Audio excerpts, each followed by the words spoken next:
누가복음 1장 57절부터 66절까지의 말씀입니다. 우리 함께 한 목소리로 합독하겠습니다. 엘리사벳은 해산할 달이 차서 아들을 낳았다.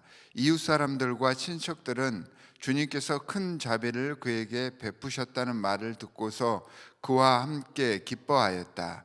아기가 태어난 지 8일째 되는 날에 그들은 아기에게 할례를 행하러 와서 그의 아버지의 이름을 따서 그를 사가랴라 하고자 하였다. 그러나 아기 어머니가 말하였다. 안 됩니다. 요한이라고 해야 합니다.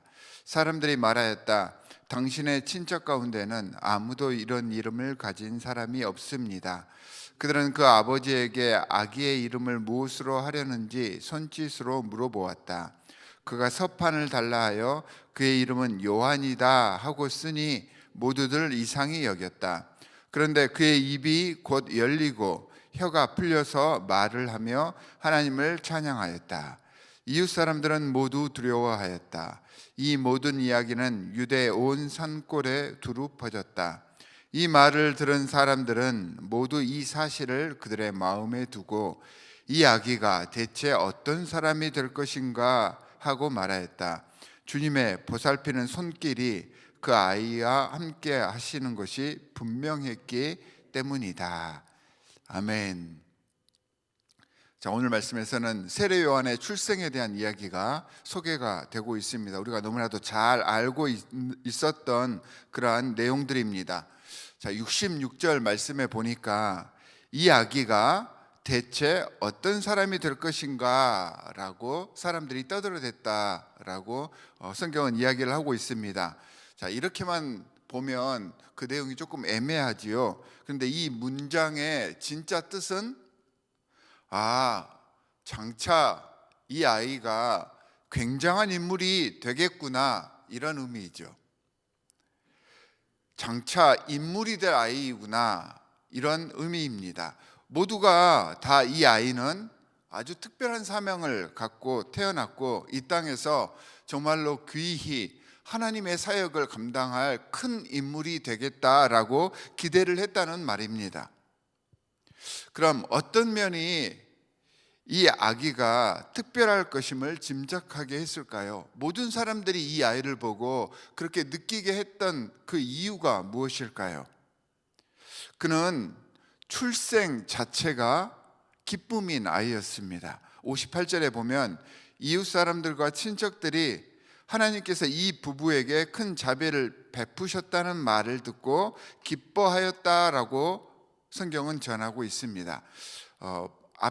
앞절에 보면 누가복음 1장 25절에 보면 세례 요한이 태어남으로 해서 엘리사벳의 부끄러움이 씻어졌다, 이렇게 이야기를 했습니다. 오랫동안 아이를 낳지 못했던 엘리사벳이 이 세례 요한을 갖게 됨으로써 자신의 모든 부끄러움을 없이 해준 기쁨의 소식을 전하는 자, 이것이 요한이 태어나면서 주위 사람들에게 보여준, 그리고 주위 사람들이 그를 통해서 기대했던 모습이었습니다. 그런데 이 기쁨의 소식, 이 세례 요한의 탄생은 그냥 하늘에서 뚝 떨어진 것이 아니었습니다. 엘리사벳과 사가랴, 세례 요한의 부모님들은 의인이었다라고 성경은 이야기를 하고 있습니다. 그러니까 하나님과 소통하는 사람들이었고요, 주위 사람들에게도 인정받는 사람들이었습니다. 오늘 본문에서도 오랫동안 자식이 없다가 아이를 갖게 되자 그 누구도 너나 할 것 없이 모든 사람들이, 친척과 주위에 있던 사람들이 그들의 소식을 기뻐했다라고 이야기를 하고 있습니다. 이 말은 그들이 주위의 일에 기뻐해주고 주위 사람들과 함께 나누고 또한 품어 안을 수 있었던 사람들이었기 때문에 그 주위에 있었던 사람들이 그들의 기쁨을 자신의 기쁨인 것처럼 함께 느낄 수 있었던 것입니다. 이런 의인이었던 부모의 신앙의 토대 위에 기쁨의 소식을 전하는 요한이 태어날 수 있었던 것입니다. 그 이름 또한 사람들의 전통이나 상식에 따르지 않은 하나님께로부터 계시받은 이름이다라고 오늘 본문은 이야기를 하고 있죠. 그 이름을 표현함과 동시에 또한 사가랴가 아이의 이름을 서판에 써서 적어줌과 동시에 사가랴의 혀가 풀렸습니다. 그러니까 사가랴가 하나님께서 천사를 통해서 예언해 주었던 그러한 명령을 믿지 못해서 말을 못하게 되었는데, 자신의 아들의 이름을 서판에 씀과 동시에 혀가 풀리고 곧바로 하나님을 찬양하였다라고 하였습니다. 그러니까 찬양이 일어나게 하는 아이였다는 의미이죠. 이 모든 모습 속에 이 세례 요한의 사명과 그의 사역이 암시되어 있습니다. 요한은 태중에서부터 예수님을 알아봤다고 했습니다. 44절에 보면 마리아가 다가오자 태중에 있던 세례 요한이 기뻐서 뛰놀았다, 이렇게 설명을 하고 있습니다.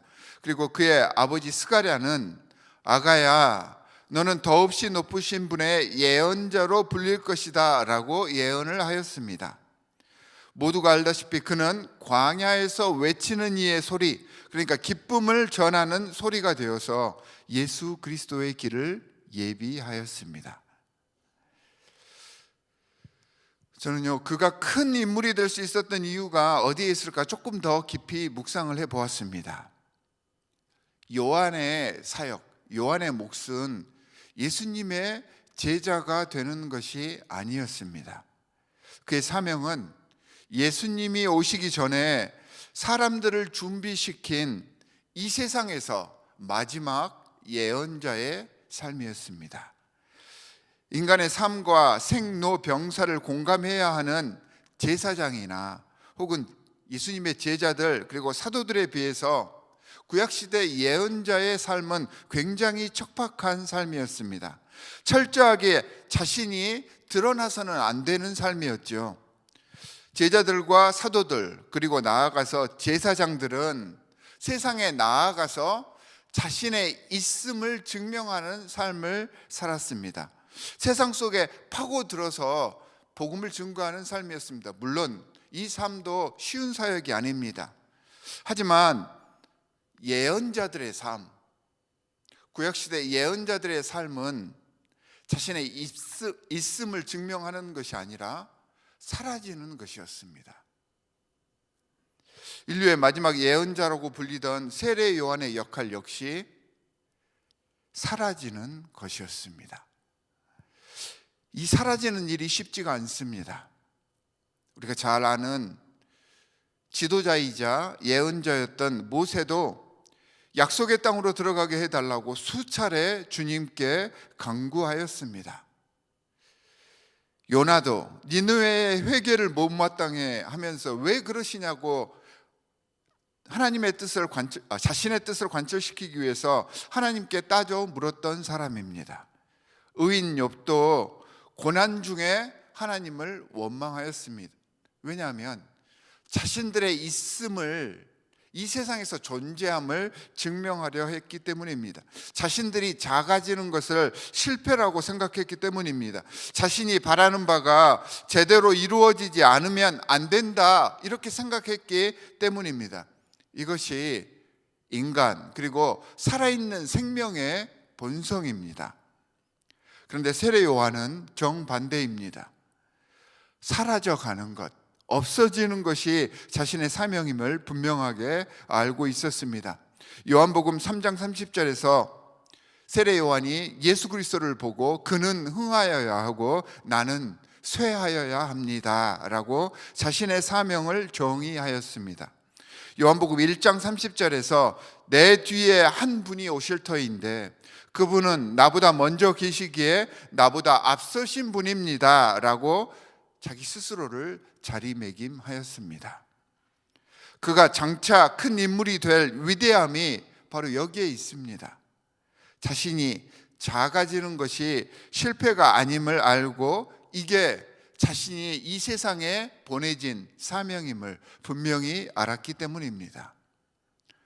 66절에서처럼 주님의 보살피는 손길이 그와 함께 하였기 때문에 이 모든 것들이 가능했겠지요.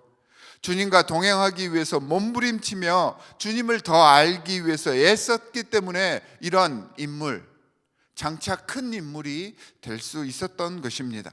하나님의 사역을 하고 봉사하고 구제하고 선교한다 하면서도 그 이유가 하나님의 이름이 높아지는 것이 아니라 나의 만족, 내 성과를 드러내기 위한 일들이 되어버리기 너무 쉽습니다. 성과를 거두고 좋은 결실을 하는 것 물론 중요하지요. 물론 좋습니다. 이 세상에서는 그런 것들을 원하지요. 하지만 사역을 위한 사역, 내 이름을 위한 애씀이 되어서는 안 됩니다. 사람들은 세례 요한을 메시아가 아닐까라고 생각을 했다고 했습니다. 복음을 전하는 사람들이 가장 조심해야 할 위험입니다. 물론 우리를 세상 사람들이 세례 요한처럼 또한 메시아처럼 봐주지도 않겠지만 내 노력과 수고를 드러내려고 하였을 때, 내 이름을 생각하였을 때 이미 사람들은 내가 전하는 이 복음을 통해 메시아 예수 그리스도를 보지 못하게 되는 것입니다. 나만 보게 되는 죄를 범하게 되는 것입니다. 하지만 세례 요한은 예수 그리스도와의 관계 속에서 자신의 자리매김을 확실하게 하였습니다. 세상에 흔들리지 않았습니다. 어떤 유혹에도 넘어지지 않았습니다. 그리고 그렇게 아무런 의미 없이 세례 요한의 죽음 얼마나 허무합니까? 그렇게 기꺼이 사라져 갔던 것입니다. 하지만 그는 이렇게 사라져 갔지만 그가 떠난 후 그가 남긴 복음의 향기는 온 세상을 진동케 하였습니다. 세례 요한은 예수님의 스승이 아니었잖아요. 그런데도 예수님께서는 요한에게 세례를 받으셨고요. 또 요한을 이 세상에서 가장 위대한 인물이다라고 말씀하셨습니다. 사라질 줄 아는 사람이었기 때문입니다. 그 때문에 하나님의 기쁨이 되었고요.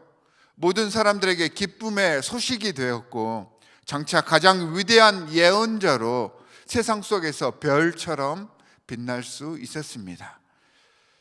예수님만이 아닙니다. 그렇게 사라져갈 줄 아는 사람은 죄로 찌든 세상 속에서 파묻혀 살아가는 우리들도, 심지어 우리 같은 죄인들도 쉽게 그 남다름을 알아볼 수 있는 것입니다. 사랑하는 성도 여러분, 사라져가는 삶이란 무엇일까? 내가 어떻게 사라져갈 수 있을지 세례 요한을 통해서 묵상해 보시기 바랍니다. 나를 내려놓기 위해 광야로 나가 세상의 문화와 정욕을 내려놓았던 예언자 세례 요한의 영성이 이 대림절 기간 우리의 척박한 심령을 일깨우고 오실 아기 예수의 길을 밝힐 수 있는 그런 좋은 기회가 될 수 있기를 주 예수 그리스도의 이름으로 간절히 축원합니다. 두 가지 기도 제목을 드리도록 하겠습니다. 첫 번째는 오늘 본문 말씀 세례 요한처럼 사라져갈 수 있는 영성의 예언자들이 되게 해 주십시오라고 기도하시기 바랍니다. 연말 연시 두 번째, 불우한 이웃들과 함께 나눌 수 있고 그들의 아픔에 공감하는 계절이 되게 해 주십시오라고 중보해 주시기 바랍니다. 두 가지 기도 제목을 가지고 우리 함께 기도하도록 하겠습니다. 하나님 아버지, 정말로 감사합니다. 우리는 이 땅에서 나의 있음을, 내가 존재하고 있음을 증명하기 위해서 나를 드러내는 삶을 살았었습니다. 하나님 용서하여 주시옵소서. 오늘 본문 말씀 속에서 세례 요한을 통해서 신앙인의 진짜 모습은, 교회의 진짜 모습은 드러나는 것이 아니라 사라지는 것임을 배웠습니다. 하나님, 우리가 사라지고 우리를 희생하고 우리를 헌신하는 것이 세상 사람들 눈에는 바보같이 보이고 우리 스스로가 느끼기에도 아무런 유익한 것이 없어 보이지만 하나님께서는 이를 통하여서 하나님의 귀한 사역을 이끌어 가심을 오늘 배웠습니다. 하나님께서는 세례 요한을 들어서 이 땅에서 가장 위대한 사람이라고 칭해 주셨듯이 우리도 이 땅에서 예수 그리스도의 사역을 본받아 사라져가는 사람이 되게 하여 주시옵소서. 그러한 영성을 우리에게 허락하여 주셔서 섬기며 헌신하는 이 대림절 기간을 보낼 수 있도록 주님께서 역사하여 주시옵소서. 이러한 사라져가는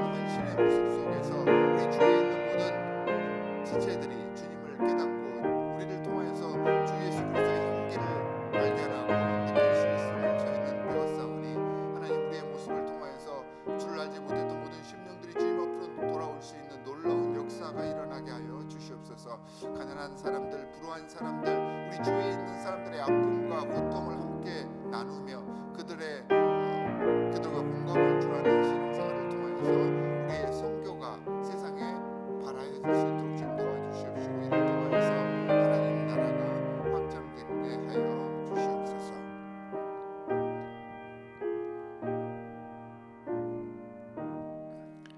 하나님 아버지, 정말로 감사합니다. 오늘 말씀을 통하여서 사라져가는 삶에 대해서 묵상할 수 있도록 해주셨습니다.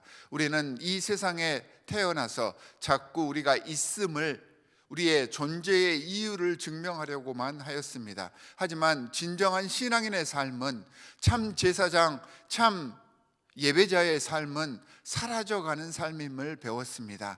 하나님, 헌신과 희생의 삶을 통하여서 예수 그리스도의 오심을 기뻐하며 주님의 사역에 동참할 수 있는 우리가 되게 하여 주시옵소서.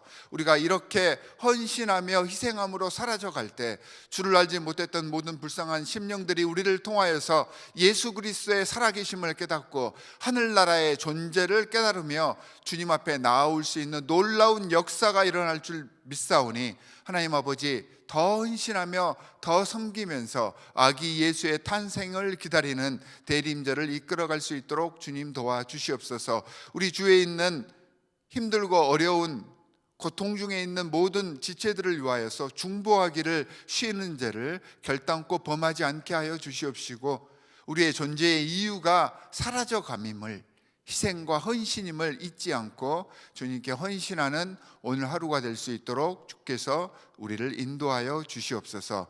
우리를 구원하신 주 예수 그리스도의 이름으로 기도하옵나이다. 아멘. 하늘에 계신 우리 아버지여, 이름이 거룩히 여김을 받으시오며 나라의